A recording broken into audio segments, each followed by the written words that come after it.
Sa ating lahat at pagbati po sa ating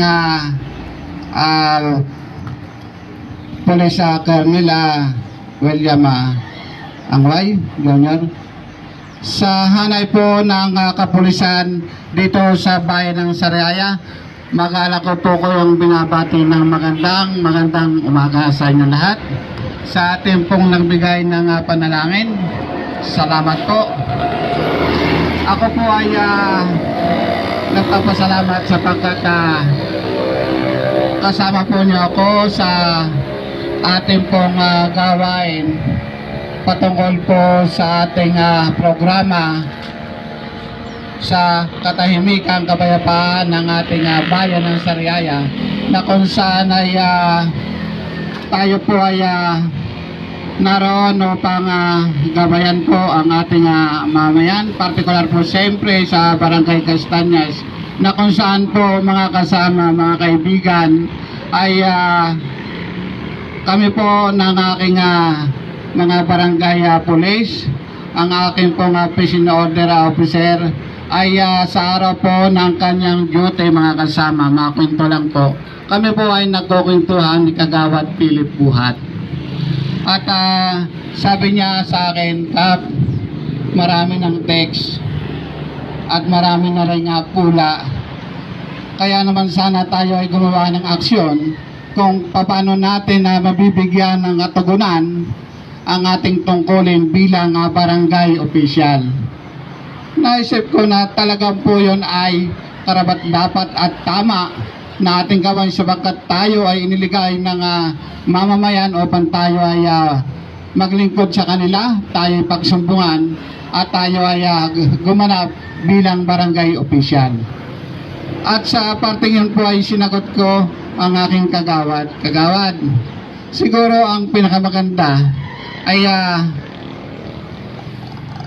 ang mga bagay natin pinag-uusapan ay atin munang iparating sa ating mga kaibigan na polis sa bayan ng Sariaya.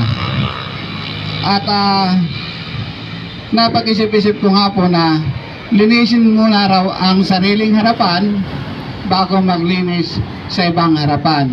Kung kaya po nagkaroon po ng isang pagpupulong kaming sanggunian at kagad po kaming umaksyon na sana po ay mabigyan ng budget at magkaroon po ng anti-drug symposium upang may parinig, may paalam sa aking pong kabarangay, sa mga opisyal na kasama ko, ang mga gawain dapat may patupad. Kung kaya sa tulong po ng Una Diyos po, sa tulong po nyo, sa pangunguna po ni Colonel Angway at sa inyo po mga kaibigan ko mga polis, ay naganap nga po ang isang paglilinis at kami po naman, awa ng Diyos po, ay nung po kami mag-practice, kami po ay clear po lahat. Kaya lubos po yung pasasalamat ko na aming natugunan yung paglilinis sa aming bakuran. Kung kaya dumating nga po yung punto na nakahuli nga po ang ating barangay police sa panguna po ni Kagawad Buhat, at ito po ay kagad niyang in-report sa akin at sinabi niya kailangan po na ating ibarating sa ating kapulisan. Kaya po ang sagot ko, tama, sapagkat hindi mabibigyan disiplina ang ating kabataan, ang ating kabarangay kung wala tayong example. Katulad nga po ng kabataan, is-chairman pa namin, Kagawad siya, ay siya po ay nakasama doon. At nakalulungkot po dahil yun po yung sinasabi nga nasira daw po sa bakal ay kalawang.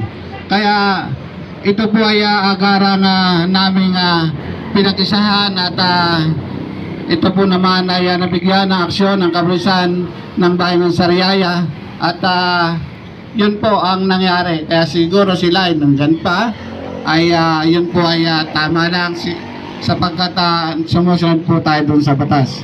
Kaya nga po sa ating pong mga magulangin o mga kapulisan, ako po ay lubos na nagpapasalamat sapagkat natugunan ninyo ang aming problema sa aming barangay.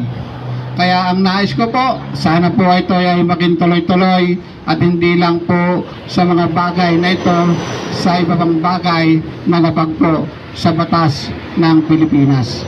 Maraming salamat po at magandang umaga sa inyo lahat.